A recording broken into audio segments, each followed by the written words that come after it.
যে পাশে থাকে সর্বক্ষণ আমার প্রিয় সেই মন। কবিতার শিরোনাম আমার প্রিয় মন।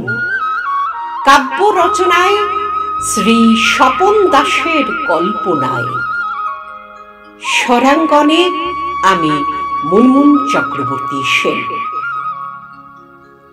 ভাবলাম আজ আর আমি কিছুই লিখব না।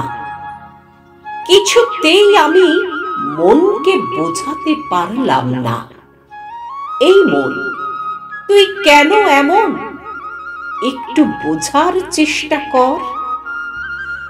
মন বলে, ভেবেছ কি সহজেই ছাড়ব না? বুঝলে কবিবর, তুমি আমার সাথী, আমার আভায় তোমার প্রাণবন্ত লেখায় ফোটে ছবি। কেহ নাই বুঝুক, আমি তো বুঝি, ওহে প্রিয় কবি। ওরে দুষ্টু মন, ক্লান্তি শেষে বিশ্রামে ও নিস্তার নেই আমার।